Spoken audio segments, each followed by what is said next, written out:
And as I will today with every speaker, tell us something about yourself, Vishal, that we wouldn't otherwise find on Google. So I have to tell you something that is not on Google about me.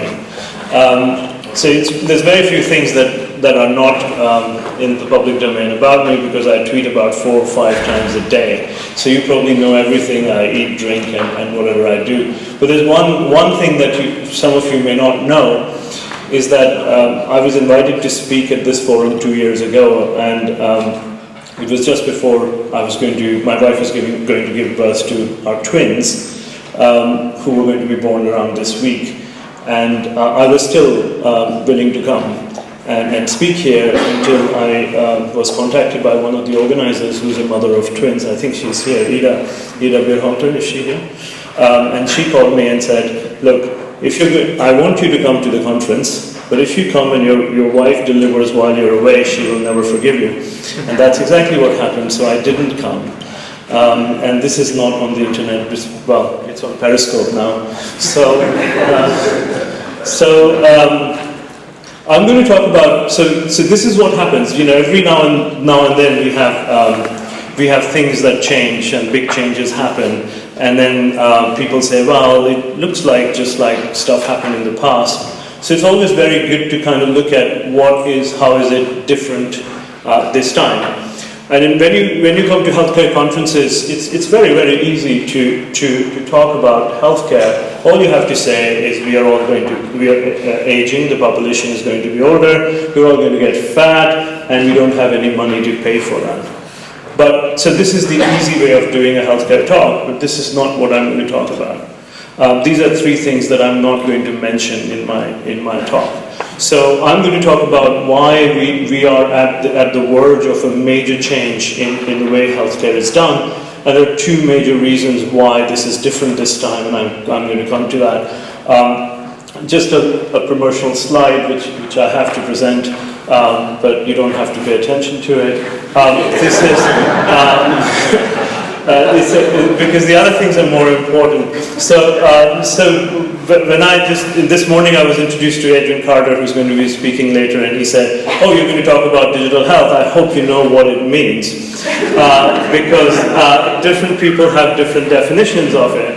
So this is not my first slide, but my 3rd slide. I always put this up saying, I think I know what digital health means. And the definition for me starts at the end of the definition is it's about patient experience and patient outcome. I trained as a physician, and I remember being taught everything about patient outcomes and nothing about patient experience. So in the years since then, I've added patient experience and patient outcome as the 2 measures against which any new technology or any new development should be measured.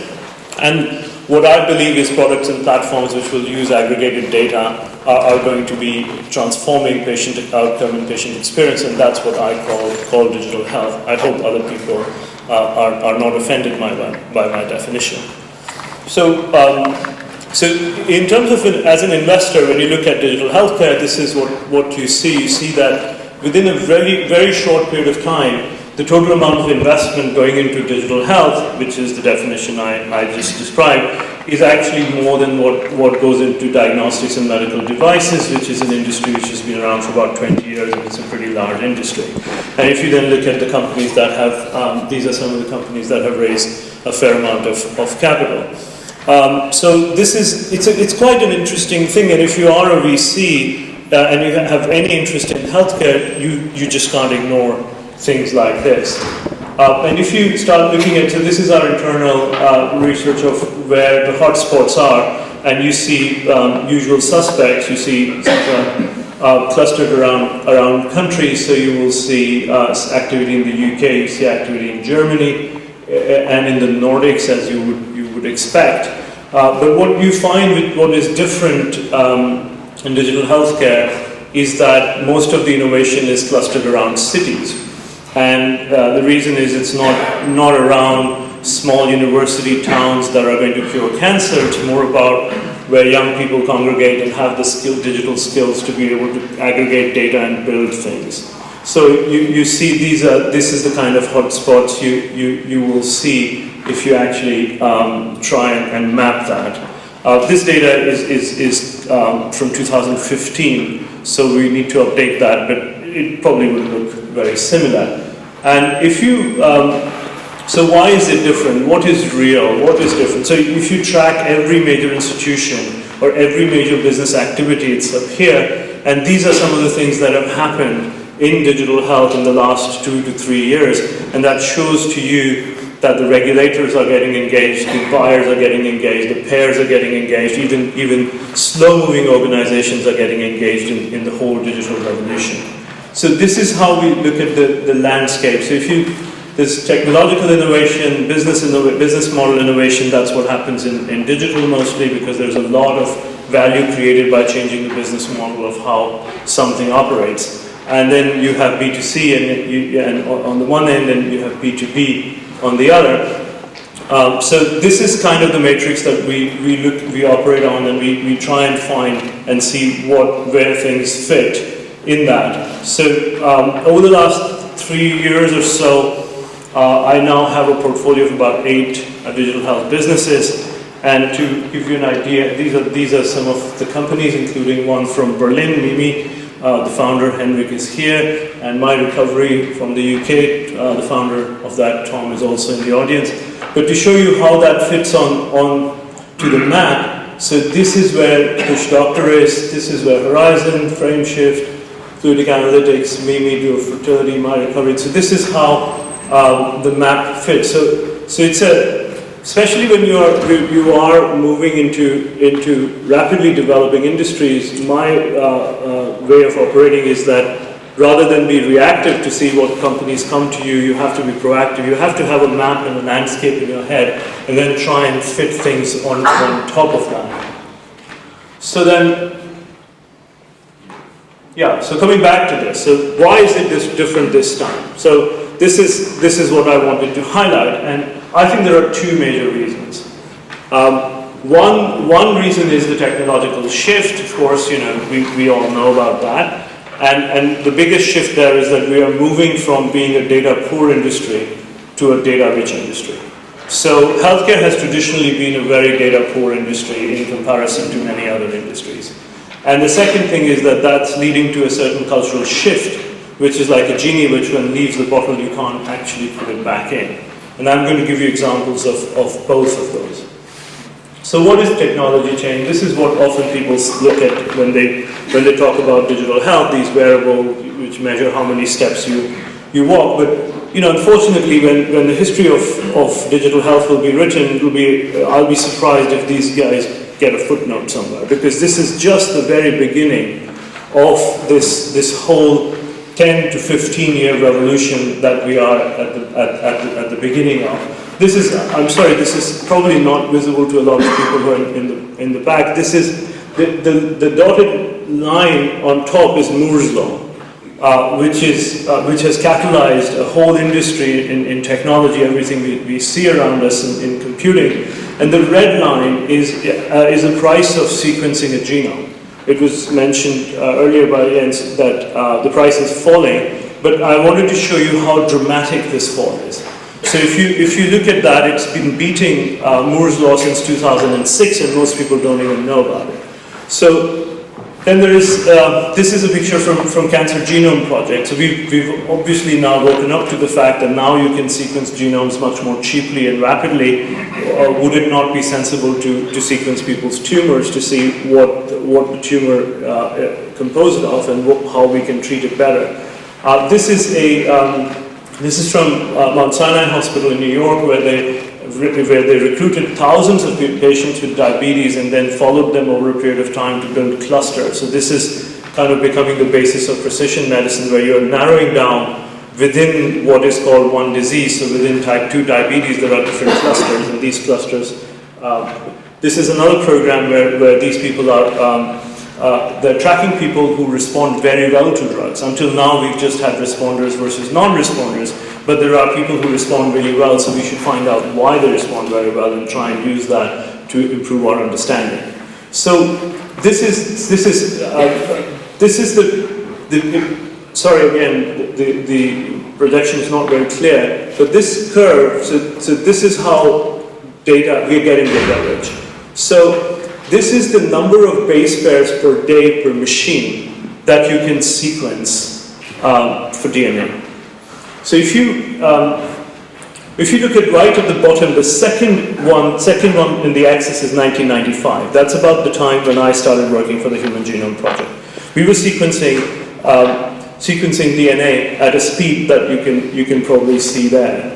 And then it's in about 2004 is the time when Illumina acquired a company called Solexa out of Cambridge, and that's when the speed just ramped up.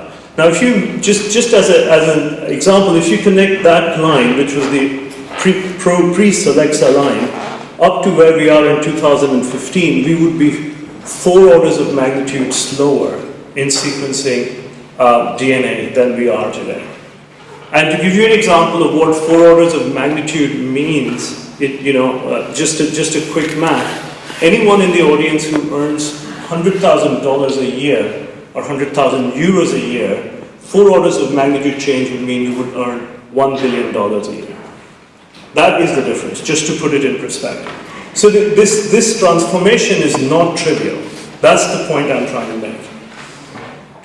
Then we also set up something called UK Biobank, which is 500,000 individuals who give their samples over a period of time. We image them, we sequence them, we look at how they live their lives.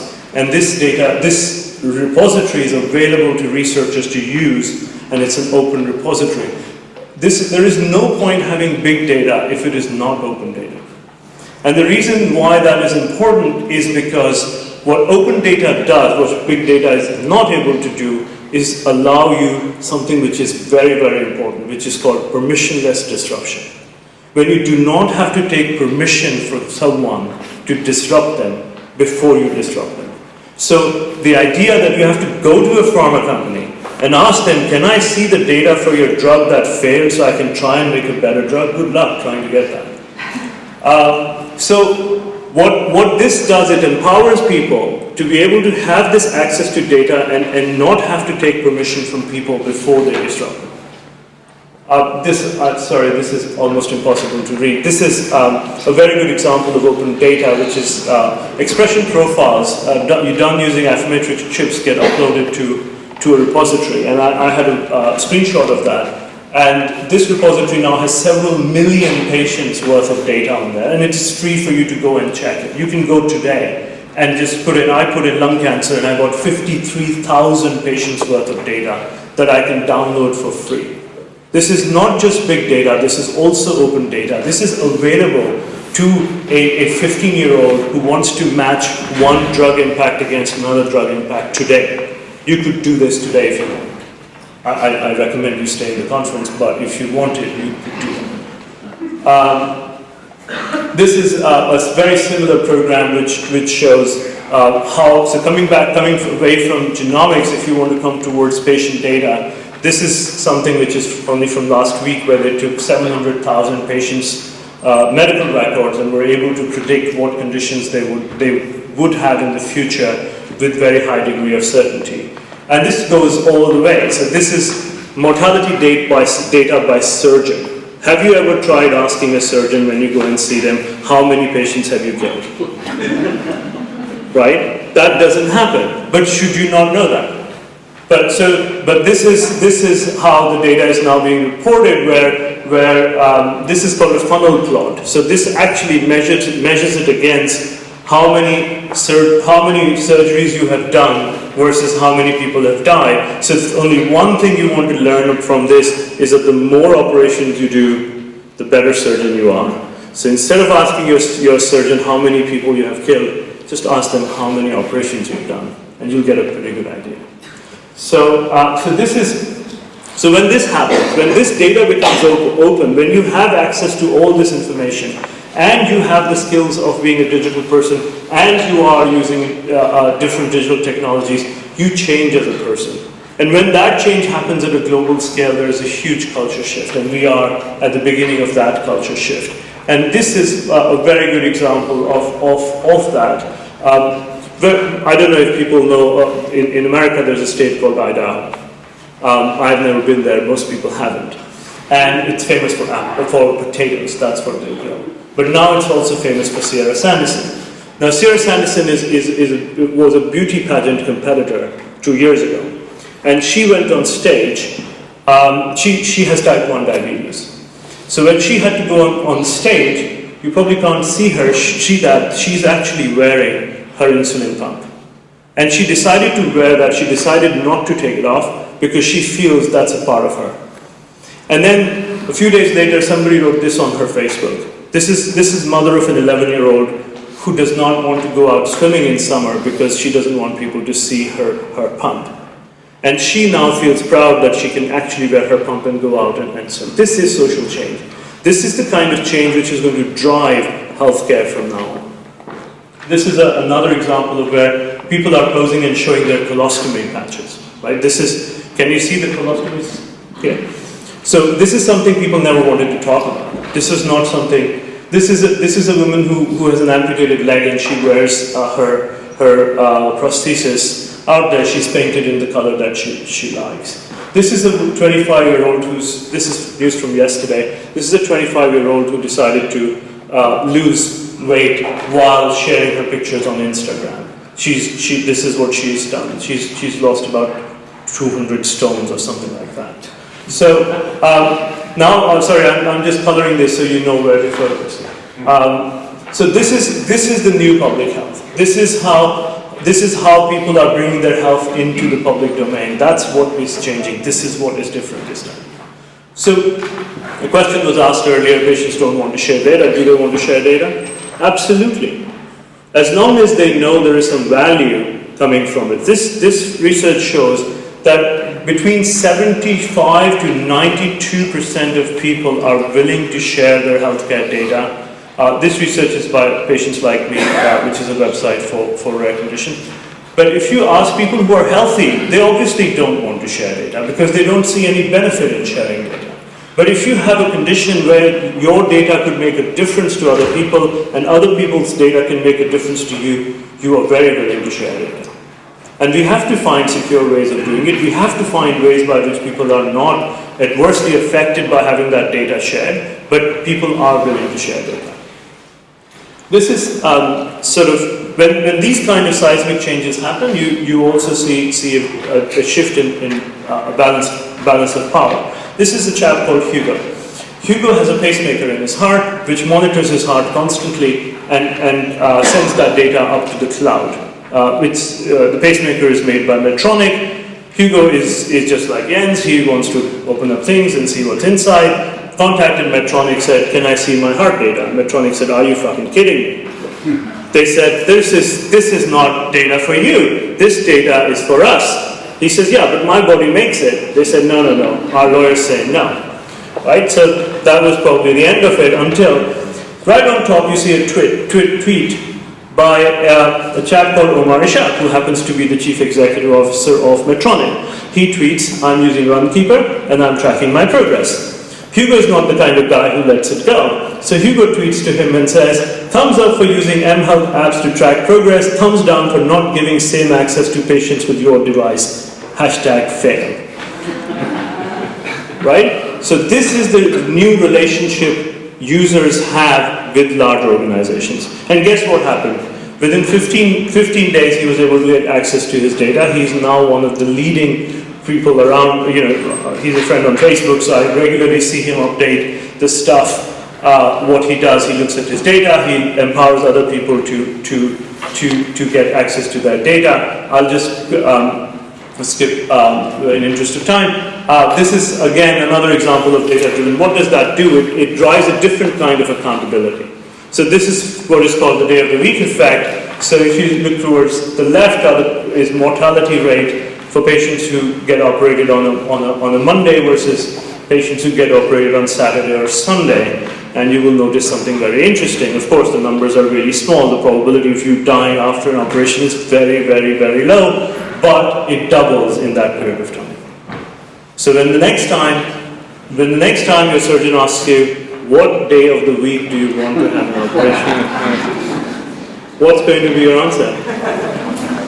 Exactly. So this is what happens when we start collecting large amounts of data and giving it meaning. So the question is, which one of the two is more important? The surgeon who's going to open you up and take your heart out and put a new one, or a washing machine?